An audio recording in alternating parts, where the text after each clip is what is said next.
Hi friends, ಎಲ್ಲರಿಗೂ ನಮಸ್ಕಾರ. ನೀವು ನೋಡ್ತಿದ್ದೀರಾ P D creation YouTube channel.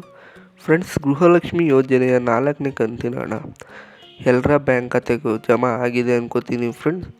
ಹಾಗೆಯೇ ಎಲ್ಲ ಗೃಹಲಕ್ಷ್ಮಿ ಯೋಜನೆಯ 5ನೇ ಕಂತಿನ ಹಣಕ್ಕೆ ವೆಯ್ಟ್ ಮಾಡ್ತಿದ್ದೀರಾ. ಆದರೆ ಕಾಂಗ್ರೆಸ್ ಅವರು ಗೃಹಲಕ್ಷ್ಮಿ ಯೋಜನೆಯ ಫಲಾನುಭವಿಗಳಿಗೆ ಒಂದು ಪಿಂಕ್ ಕಾರ್ಡ್ ಇಶ್ಯೂ ಮಾಡ್ತೀನಿ ಅಂತ ಹೇಳಿದರು ಫ್ರೆಂಡ್ಸ್. ಏನದು ಪಿಂಕ್ ಕಾರ್ಡು, ಅದನ್ನು ಎಲ್ಲಿ ಅರ್ಜಿ ಸಲ್ಲಿಸಿ ತಗೋಬೇಕು, ಎಲ್ಲಿ ಸಿಗುತ್ತೆ, ಅದಿದ್ದರೆ 5ನೇ ಕಂತಿನ ಹಣ ಜಮಾ ಆಗುತ್ತಾ ಬ್ಯಾಂಕ್ ಖಾತೆಗೆ ಇಲ್ವಾ, ಅದು ಇರಲೇಬೇಕಾ, ಕಂಪ್ಲೀಟ್ ಮಾಹಿತಿ ಪಿಂಕ್ ಕಾರ್ಡ್ ಬಗ್ಗೆ ನಾನು ನಿಮಗೆ ಫುಲ್ ಡೀಟೇಲಾಗಿ ಕ್ಲಿಯರಾಗಿ ತಿಳಿಸ್ಕೊಡ್ತೀನಿ. ಮಧ್ಯೆ ವೀಡಿಯೋ ಎಲ್ಲೂ ಸ್ಕಿಪ್ ಮಾಡಬೇಕು ಹೋಗಬೇಡಿ ಫ್ರೆಂಡ್ಸ್. ಕೊನೆ ತನಕ ಸ್ಟಾರ್ಟಿಂಗಿಂದ ಎಂಡಿಂಗ್ ತನಕ ನೋಡಿ. ಹಾಗೆಯೇ ಯಾರೆಲ್ಲ ಹೊಸದಾಗಿ ನಮ್ಮ ಚಾನಲ್ನ ನೋಡ್ತಿದ್ದೀರಾ, ದಯವಿಟ್ಟು ಅಲ್ಲಿ ಬರ್ತೀರಾ ಬೆಲ್ ಐಕಾನ್ ಕ್ಲಿಕ್ ಮಾಡಿ ಸಪೋರ್ಟ್ ಮಾಡಿ. ಹಾಗೆಯೇ ವೀಡಿಯೋಗೆ ಒಂದು ಲೈಕ್ ಕೊಡಿ ಫ್ರೆಂಡ್ಸ್. ಏನಿದು ಪಿಂಕ್ ಕಾರ್ಡು ಅಂದರೆ ಫ್ರೆಂಡ್ಸ್, ಗೃಹಲಕ್ಷ್ಮಿ ಯೋಜನೆಗೆ ಯಾರೆಲ್ಲ ಅಪ್ಲೈ ಮಾಡಿದ್ದೀರಾ ಮತ್ತು ಗೃಹಲಕ್ಷ್ಮಿ ಯೋಜನೆಯ ಹಣ ಯಾರೆಲ್ಲ ಪಡ್ಕೋತಿದ್ದೀರಾ ಅವ್ರ ಗುರುತಿಗೆ ಅಂತ ಪಿಂಕ್ ಕಾರ್ಡನ್ನ ಕಾಂಗ್ರೆಸ್ ಸರ್ಕಾರದವರು ಇಶ್ಯೂ ಮಾಡ್ತಾಯಿದ್ದಾರೆ, ಎಲ್ರಿಗೂ ತಲುಪಿಸ್ತಾರೆ ಫ್ರೆಂಡ್ಸ್. ಅದನ್ನು ತೊಗೊಳ್ಳೋಕ್ಕೆ ಎಲ್ಲಾದರೂ ಹೋಗಿ ನೀವು ಅರ್ಜಿ ಹಾಕಬೇಕಾ? ಇಲ್ಲ ಫ್ರೆಂಡ್ಸ್, ನೀವು ಗೃಹಲಕ್ಷ್ಮಿ ಯೋಜನೆಗೆ ಅಪ್ಲೈ ಮಾಡಿದರೆ ಸಾಕು. ನೀವು ಯಾವ ಅರ್ಜಿನೂ ಎಲ್ಲೂ ಹೋಗಿ ಹಾಕಬೇಕಾಗಿಲ್ಲ ಪಿಂಕ್ ಕಾರ್ಡ್ ತೊಗೊಳ್ಳೋಕ್ಕೆ.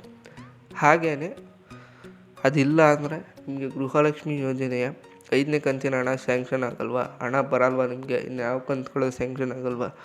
ಇಲ್ಲ ಫ್ರೆಂಡ್, ಸ್ಯಾಂಕ್ಷನ್ ಆಗುತ್ತೆ. ಪಿಂಕ್ ಕಾರ್ಡ್ ಇದ್ರೂ ಇಲ್ಲ ಅಂದ್ರೂ ನಿಮಗೆ ಏನು ಕಂತುಗಳು ಸ್ಯಾಂಕ್ಷನ್ ಆಗಬೇಕು ಮಂತ್ಲಿ ಅದು ಸ್ಯಾಂಕ್ಷನ್ ಆಗುತ್ತೆ. ಏನು ವರಿ ಮಾಡ್ಕೊಳಕ್ಕೆ ಹೋಗ್ಬಿಡಿ, ತಲೆ ಕೆಡಿಸ್ಕೊಳಕ್ಕೆ ಹೋಗ್ಬಿಡಿ.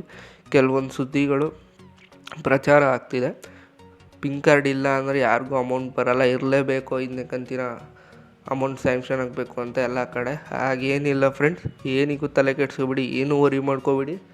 ಪಿಂಕ್ ಕಾರ್ಡ್ ಇರಲಿ ಇಲ್ಲದೇ ಇರಲಿ, ನಿಮಗೆ ಏನು ಮಂತ್ಲಿ ಗೃಹಲಕ್ಷ್ಮಿ ಯೋಜನೆ ಹಣ ಸ್ಯಾಂಕ್ಷನ್ ಆಗಬೇಕು ಅದು ಹಾಗೇ ಆಗುತ್ತೆ.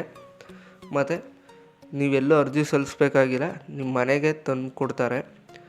ಯಾರು ತಂದು ಕೊಡ್ತಾರೆ ಅಂದರೆ ಅಂಗನವಾಡಿ ಕಾರ್ಯಕರ್ತರು ಇರ್ತಾರಲ್ಲ ಅವರೆಲ್ಲ, ಅವ್ರಿಗೆ ಇಶ್ಯೂ ಮಾಡ್ತಾರೆ ಗೌರ್ಮೆಂಟಿಂದ.